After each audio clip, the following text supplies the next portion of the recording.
পূর্ব ঘোষণা অনুযায়ী আগামী 31 জানুয়ারি থেকে 2 ফেব্রুয়ারি পর্যন্ত টঙ্গীতে অনুষ্ঠিত হবে প্রথম পর্বের বিশ্ব ইজতেমা। 4 জানুয়ারি শনিবার দুপুরে কাকরাইল মসজিদ প্রাঙ্গণে আয়োজিত সংবাদ সম্মেলনে সুয়ারি নেজামের পক্ষ থেকে এই ঘোষণা দেওয়া হয়। সেই সঙ্গে মৌলানা সাদের অনুসারীদের দ্বিতীয় পর্বের ইজতেমা করতে না দেওয়ার আহ্বান জানানো হয়েছে। আমরা মনে করি যে 2018 সালের ডিসেম্বরে এবং 2024 সালের ডিসেম্বরে তাদের যে হত্যাকাণ্ড এবং হামলার ঘটনা, এটার তো একটা শাস্তি হওয়া দরকার এবং সেটার যথোপযুক্ত শাস্তি হলো তাদের কার্যকলাপকে নিষিদ্ধ করা।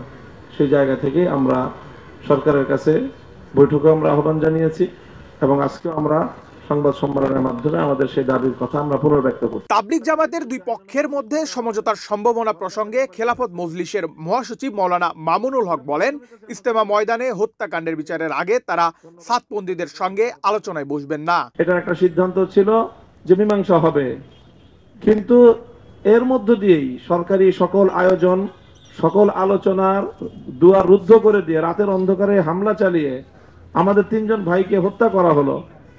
এখন সেই রক্তের উপর দিয়ে আমরা কিভাবে তাদের সাথে আলোচনায় যেতে পারি? এই জন্য আমরা বলছি বারবারই যে আলোচনার জন্যই তো আমরাই উদ্যোগ নিয়েছিলাম এবং আমরা এখনো আলোচনা চাই, কিন্তু কথা হলো যে হত্যাকাণ্ডের বিচার তো করতে হবে। হত্যাকাণ্ডের বিচার না করলে বারবার একই ঘটনা ঘটছে। 2018 সালে 5000 লোক সেখানে আহত হয়েছে, সেখানে প্রাণহানি ঘটেছে, আবারও 2024 সালে একই ঘটনা ঘটলো। এই জন্য আলোচনার জায়গায়, হত্যাকাণ্ডের বিচার আলাদা জায়গায়।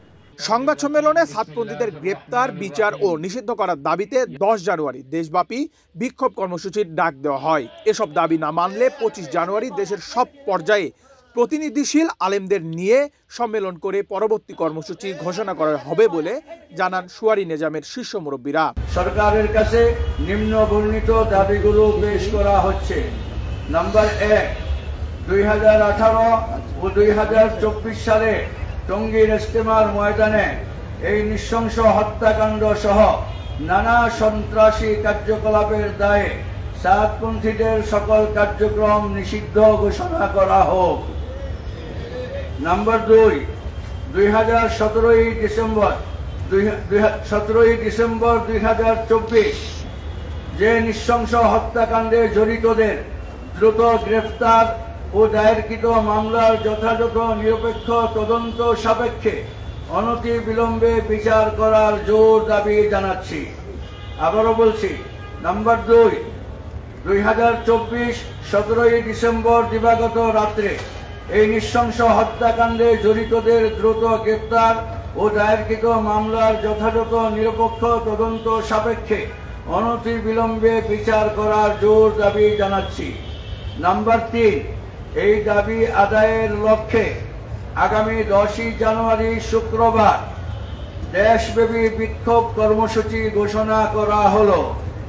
নাম্বার 4, 25 জানুয়ারি শনিবার 2024 শনিবার দেশের সকল পর্যায়ের প্রতিনিধিত্বশীল আলেমদের নিয়ে ওলামা সম্মেলন করার ঘোষণা করা হলো। আবার নাম্বার 4, আগামী 25 জানুয়ারি 2024 শনিবার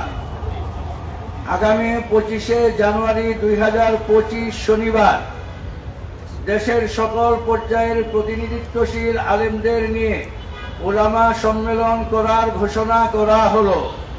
সেই অবধি যদি সরকার পক্ষ থেকে কার্যকর কোনো পদক্ষেপ ও আশানুরূপ কাজের অগ্রগতি লক্ষ্য করা না যায়, তাহলে ইনশাআল্লাহ পরবর্তী সিদ্ধান্ত ওলামা সম্মেলন থেকেই ঘোষণা করা হবে।